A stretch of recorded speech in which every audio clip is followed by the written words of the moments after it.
دروازے بند کر دیے گئے. حضرت جبرائیل نے جنت کی حوروں کو کہا کہ تم بھی نفیس لباس پہن کر کے تیار ہو جاؤ. حیوان کو بھی کہا تم بھی نفیس کپڑے پہن کر کے تیار ہو جاؤ. 70,000 فرشتے لے کر کے حضرت جبرائیل میرے آقا کے چچا صاحب بہن ام ہانی کے گھر میں میرے مصطفیٰ آرام فرما ہے. حضرت جبرائیل تشریف لاتے ہیں. حضرت جبرائیل ذرا توجہ کے ساتھ میری بات کو سنیں گے میرے بھائی. جو چند لوگ یہاں بیٹھے ہیں میں انہیں کو مخاطب کر کے کہتا ہوں, میں ان لوگوں کا ذمہ دار نہیں ہوں کہ جو اپنے بستروں میں آرام کر رہے ہیں. میں ان کا ذمہ دار ہوں جو یہاں مسجد میں بیٹھ کر کے رب اللہ اس کے رسول کی باتیں سن رہے ہیں. سبحان اللہ, سبحان اللہ. اس لیے کہ آپ سبحان اللہ بولتے رہیں گے, آپ کے نام اعمال میں نے کیا لکھی جاتی رہے گی. اس لیے کہ رب تبارک و تعالیٰ فرماتا ہے کہ فاذکرونی اذکرکم واشکرونی ولا تکفرون. تم میرا ذکر کرو میں تمہارا چرچا کروں گا. تم میرا ذکر کرو میں تمہارا چرچا کروں گا. ہم سبحان اللہ بولے, الحمدللہ بولے, اللہ اکبر بولے, ہم رب کا ذکر کر رہے ہیں اور رب تبارک و تعالیٰ مقدس فرشتوں کی جماعت میں آپ کا ذکر کر رہا ہے. سبحان اللہ, آپ کا ذکر کر رہا ہے. اس لیے کہ رب فرماتا ہے فاذکرونی, سبحان اللہ بولتے رہیے. یہ شب بیداری ہے معراج اور فضیلت والی رات ہے. آپ سبحان اللہ بولتے رہیں, آپ کے نام اعمال میں نیکیاں بھی ملتی رہے اور آپ بیٹھ کر کے اللہ اس کے رسول کی باتیں بھی سنتے رہے, ہے نا. حضرت جبرائیل 70,000 فرشتوں کے ساتھ میرے آقا کی بارگاہ میں آتے ہیں.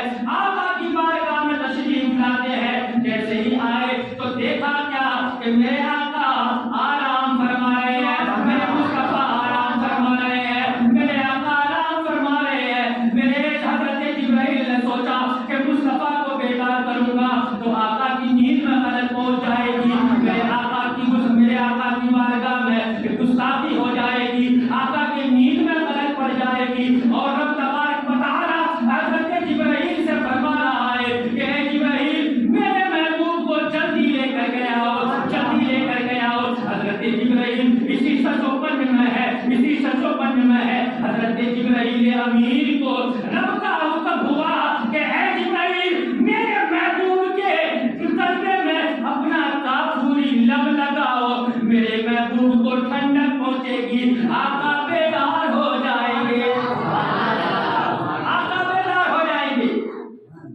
حضرت جبرائیل نے اپنا کافوری لب جیسے ہی میرے آقا کے قلب مبارک میں لگایا, میرے آقا بیدار ہو گئے. آقا بیدار ہو گئے, آقا بیدار ہو گئے.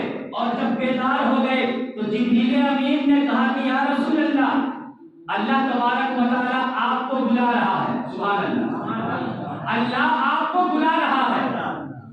بہت تفصیل میں نے جا کر کے مولانا حضرت علامہ شہروز صاحب, حضرت علامہ شہروز صاحب نے بیان فرما دیا ہے. میرے آقا بیدار ہوئے, آقا بیدار ہوئے.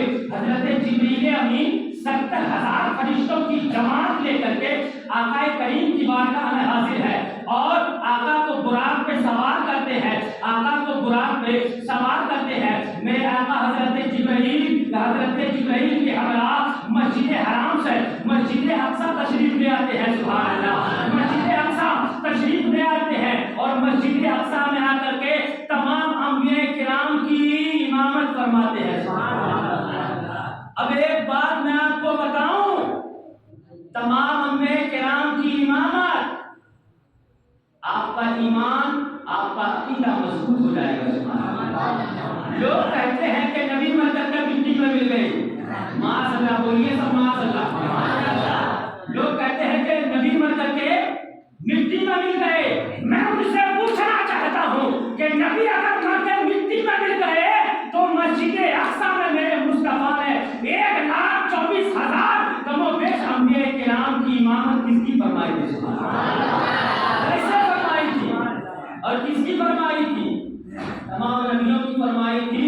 اور جو لوگ کہتے ہیں کہ نبی مر کر کے مٹی میں مل گئے, ان لوگوں نے بھی اپنی اپنی کتابوں میں یہ باتیں لکھی ہے. سبحان اللہ, یہ باتیں لکھی ہے.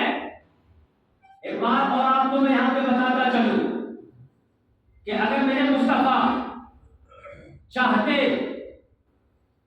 اور اللہ اگر چاہتا تو ام ہانی کے گھر سے ڈائریکٹ اپنے محبوب کو لامکان پہ بلا لیتا ہے نا, بلاتا نہیں, بلا لیتا نا.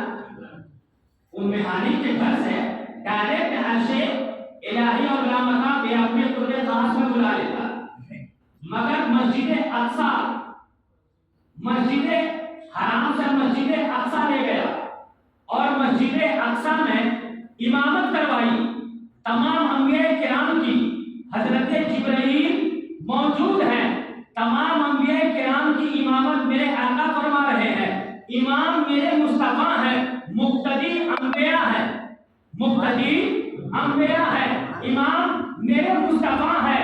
اللہ تبارک و تعالی یہ بتانا چاہ رہا ہے ہم غلاموں کو کہ اے میرے بندو, اگر میں چاہتا تو اپنے محبوب کو ام ہانی کے گھر سے ڈائریکٹ اپنے قرب خاص میں بلا لیتا, مگر مسجد حرام سے مسجد اقصی اس لیے لے کر کے گیا تاکہ میرے محبوب کا میرے پاس بلانا یہ میرے محبوب کا معراج ہو جائے, اور مسجد اقصی میں میرے محبوب کی ابتدا میں نبیوں کی نماز پڑھنا یہ تمام انبیاء کرام کی معراج ہو جائے, تمام انبیاء کرام کی معراج ہو جائے. گویا میرے مصطفیٰ کا رب کی بارگاہ میں جانا یہ میرے محبوب اور میرے مصطفیٰ کی معراج ہے, اور تمام نبیوں کا میرے آقا کی ابتدا میں نماز پڑھنا یہ انبیاء کرام کی معراج ہے. میرے آقا پہلے آسمان پہ گئے, پہلے آسمان کی معراج, دوسرے آسمان پہ گئے, دوسرے آسمان کی معراج, تیسرے آسمان پہ گئے, تیسرے آسمان کی معراج, چوتھے آسمان پہ گئے, چوتھے آسمان کی معراج, پانچویں آسمان پہ گئے, پانچویں آسمان کی معراج, چھٹے آسمان, ساتویں آسمان پہ گئے, ساتویں آسمان کی معراج. پروردگار عالم اپنے محبوب کو جہاں جہاں تک بلانا چاہ رہا ہے ان تمام کائنات کے لوگوں کی معراج کرواتا چلا جا رہا ہے نا. میرے آقا تشریف لے آئے مسجد اقصی, اور مسجد اقصی سے پہلے آسمان دوسرے آسمان پہ تشریف لے گئے, اور اب لوگ کہیں گے میرے آقا گئے اور جب واپس آئے تھے نا تو دروازے کی کنڈی ہل رہی تھی, دروازے کی کنڈی ہل رہی تھی, اور بستر اسی طریقے سے گرم تھا, وضو کے لیے جو پانی تھا وہ بھی تازہ تھا. اب کوئی کہنے والا یہ کہے کہ ایسا کیسے ہو سکتا ہے کہ ایک ہی آن میں, ایک ہی لمحے میں محبوب فرش سے عرش کو چلے جائیں. میں یہ کہتا ہوں کہ میرے بھائی آپ کو اعتراض کرنے کی ضرورت نہیں ہے, قرآن و حدیث اور علماء کرام کی بارگاہ اور ان کی جوتیاں سیدھی کرو, آپ کو معلوم ہو جائے گا. آپ کہیں گے کیا معلوم ہو جائے گا؟